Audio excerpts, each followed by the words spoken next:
Assalamualaikum warahmatullahi wabarakatuh. Perkenalkan, nama saya Rizka Diana Fauziah dengan NIM 212105003031. Di sini saya akan mereview tugas yang diberikan oleh Bapak Dr. Abdul Nafis LCMI selaku dosen pengampu mata kuliah Peradaban Islam dan Islam Nusantara. Di sini saya akan mereview yang berjudul Peradaban Islam pada Peradaban Muawiyah. Pada masa peradaban Muawiyah bin Abu Sufyan atau Muawiyah I merupakan pendiri Khalifah Bani Umayyah yang berkuasa antara tahun 661 sampai 680.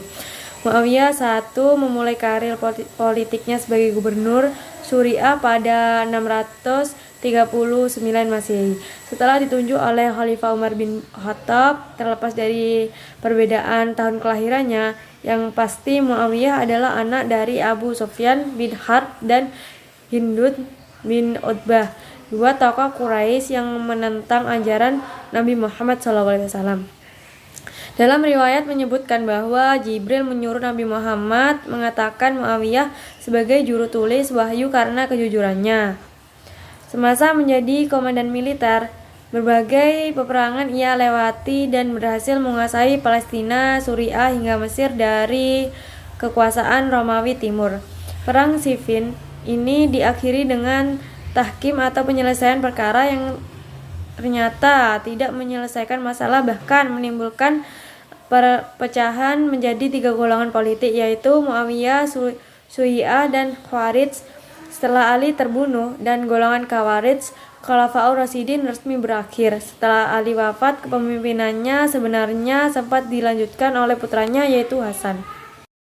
Selanjutnya, mengetahui siapa tokoh-tokoh Muawiyah dalam membangun peradaban. Yang pertama ada Muawiyah ibnu Abi Sufyan, merupakan mengubah sistem pemerintahan dari demokratis menjadi monarki. Dan yang kedua ada Yazid bin Muawiyah, yaitu timbulnya peperangan di Karbala dengan Husain bin Ali atau pemberontakan di Mekah dan Madinah. Yang ketiga ada Muawiyah bin Yazid, yaitu mengalami tekanan jiwa yang memberatkan karena tidak sanggup memikul tanggung jawab kekhalifahan. Selain itu, ia harus mengatasi masa kritis dengan banyaknya perselisihan antar suku. Yang keempat ada Marwan bin Hakam, yaitu menghadapi segala kesulitan satu persatu. Kemudian ia mendapat menduduki Mesir, Palestina, dan Hijaz dan Irak. Yang kelima ada Abdul Malik bin Marwan,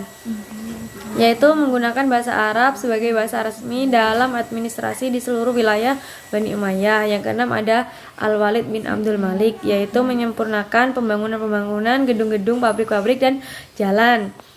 Yang ketujuh ada Sulaiman bin Abdul Malik, yaitu sangat mencintai kehidupan dunia dan kegemarannya bersenang-senang.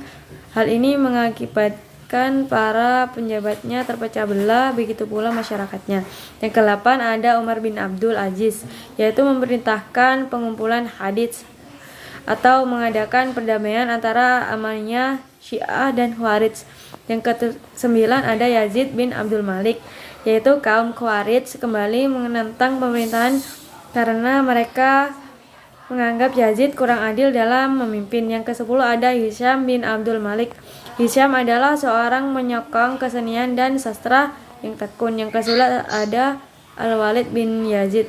Walid merupakan para penulis Arab, dilukiskan sebagai orang yang tidak bermoral, pemabuk, dan pelanggar. Yang ke-12 ada Yazid bin Walid.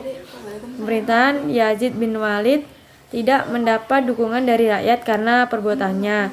Yang ke-13 ada Ibrahim bin Al-Walid. Diangkatnya Ibrahim menjadi khalifah tidak memperoleh suara bulat di dalam lingkungan keluarga Bani Umayyah dan rakyatnya. Karena itu keadaan semakin kacau dengan munculnya beberapa pemberontak. Ia menggerakkan pasukan besar dari Armenia menuju Syria. Khalifah ini mengangkat biat terhadap Marwan bin Muhammad. Yang ke-14 ada Marwan bin Muhammad. Beliau seorang ahli negara yang bijaksana dan seorang pahlawan. Baik, selanjutnya organisasi pemerintahan pada Bani Umayyah. Yang pertama ada An-Nizamus Siyasi atau organisasi politik. Yang kedua ada An-Nizamul Idari atau organisasi tata usaha negara. Yang ketiga ada An-Nizamul Harbi atau organisasi pertahanan. Yang keempat ada An-Nizamul Mail atau organisasi keuangan. Yang kelima ada An-Nizamul Qadar atau organisasi kehakiman. Keberhasilan pada pemimpin pada masa Bani Umayyah. Keberhasilan para pemimpin pada masa Bani Umayyah 1, yaitu Abdul Malik merupakan perbaikan di bidang administrasi, pemerintahan, dan pelayanan umum. Yang kedua ada keberhasilan pada kepemimpinan pada masa Bani Umayyah 2, yaitu Abdul Aziz bin Marwan. Prestasinya itu membuat alat pengukur sungai Nil, membangun jembatan, dan memperluas Masjid Jami' An-Nur bin As. Yang ketiga keberhasilan para pemimpin pada masa Bani Umayyah 3, yaitu Al-Walid. Prestasinya itu mensejahterakan rakyat, mendapat perhatian besar.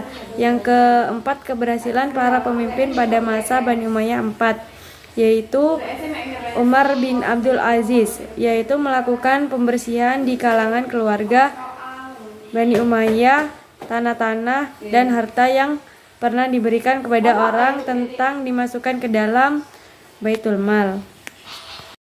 Akibatnya pada pemerintahan masa Umayyah banyak masyarakat muslim yang berbondong-bondong masuk Islam.